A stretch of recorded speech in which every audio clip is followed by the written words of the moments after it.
Hello again, ladies and gentlemen, and welcome to another beer review. Tonight we're going to be trying a beer from the Dark Star Brewery, which is based in West Sussex now. I believe it started in Brighton though.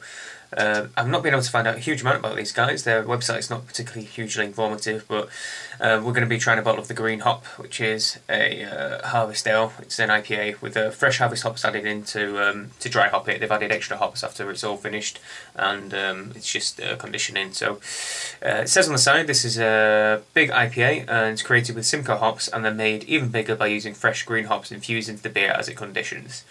I've heard some fantastic things about Dark Star. Their Imperial Stout, I guess, which is 10.5%, so yeah, it'd be an Imperial Stout, as has received rave reviews from people that I know that have tried it. So I thought I'd try something a little bit different and try one of their big IPAs. It's at 6.5%, so I have a feeling it's straddling somewhere the line between a normal IPA and an Imperial double IPA, because they tend to be more like 9 or 10% to be honest.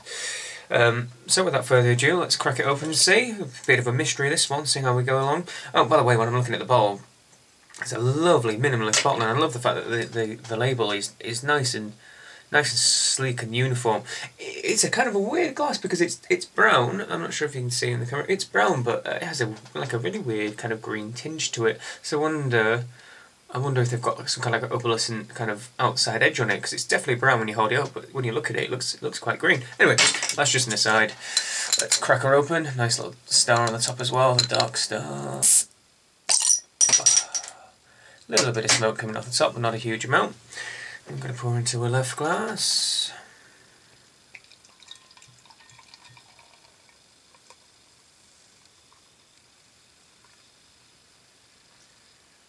And there we go, that's just about a finger and a bit's worth of head off the top of that there. Wonderful and clear. It's about a finger. Wonderful and clear. Fantastic nice little bubbles going along the side as well, and it's sort of sticking to the sides a bit. It's not lacing a huge amount, but we'll see when we tuck into it. Wonderful ambery colour, but it's kind of a little bit more orange. Sorry, a little bit more yellow at the bottom and kind of a lot deeper at the top. But that's just probably with how much liquid there is there, because obviously this glass is tapered slightly. Nice, really frothy white head on it, nice fine bubbles, and it's actually sticking. Yeah, it's lacing quite well. It's sticking to the side of the glass and not coming back down. So now I've let it breathe a little bit. Okay, so I shall shove my nose in, give it a smell. Yeah, smells exactly how you would expect an Imperial IPA to smell, and that is hoppy as anything. Just an explosion of fruity flavours, all kind of the grapefruity and tropical notes you'd expect. Oh, it's really glorious. It just smells like you poured a big glass of orange juice, or grapefruit juice, or pineapple juice, something like that. All the sweet and lovely sticky smells that you expect from it. And it's remarkably vibrant as well. It's really pinging on the nose. Really strong smell. So the dry hoppings clearly work for the aroma, from the perspective of aroma. It's really coming through quite strong, and that's lovely. It's really appealing to me. I love my big IPAs. I always have loved my big IPAs, so I can't wait to try this big IPA. So thank you so much. Let's get in there. Cheers.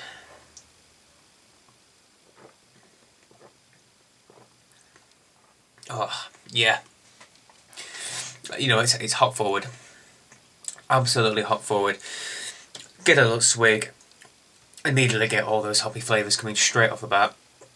Lovely grapefruit, lovely tropical tones, and then a little bit of a malty back coming through at the end as well. I'll just have another try.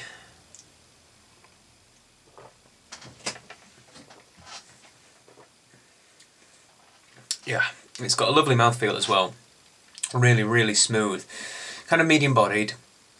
There's a little bit of chunk there. It's not kind of completely watery. It's really smooth and soft on the mouth, and a really lovely kind of bubbly carbonation going through on the tongue. It's definitely hops right at the front. You get all the grapefruity flavours. You get all the tropically flavours. Kind of maybe a little bit piney. It's definitely more of a fruity, hoppy taste. And then there's a nice biscuity, malty flavour that comes at the end, and kind of balances it all out. And then the residual flavour is obviously it's bitter. It's a really heavily hopped. Pardon me burping. Really heavily hopped beer. It's always going to be really bitter. not as extreme as some Imperial IPAs, because I have a feeling this is more like a stronger IPA as opposed to a double, and it kind of balances quite well between a normal IPA, which you get a nice little level of bitterness, and a double where you get a ton of bitterness, which I personally really like.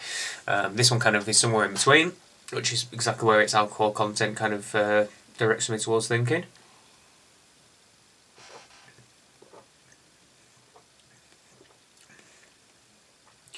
I mean, the initial onrush of hops is quite superseded quite fast by the biscuity flavour, so it's almost like a nice, really quick onset and rush of hop flavour.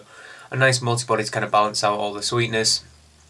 It's definitely a biscuity flavoured kind of malt as well. It's not a dark chocolatey one, and it's not a kind of pale caramelly one. I'm definitely tasting biscuits and digestives. And then the nice wavy bitterness, which is it's very a well balanced bitterness. I might add, it's more than your normal IPA, and it's less than your double, as I've said. Really enjoy that. It's a really quite nice beer. It's perfect quenching, lovely gluggable beer as well. Which its alcohol content definitely belies the truth. Really, it's quite a bit stronger than I thought it would be. It's probably got quite the drinkability of a beer that's several percentages of ABV lower. So that's quite a nice thing as well. Although lethal when it gets in my hands, there'll be several of these being drunk if I'm not careful. So yeah, go on, give them a shot. This is really nice. If the whole company is anything to go by, this is a really nice beer, and I'll definitely try and stuff by them again. Really want to try their Imperial, the Imperial Russian Imperial Stout, because I've heard nothing but wonder from them, and I like my Russian Imperial Stouts. They're really nice.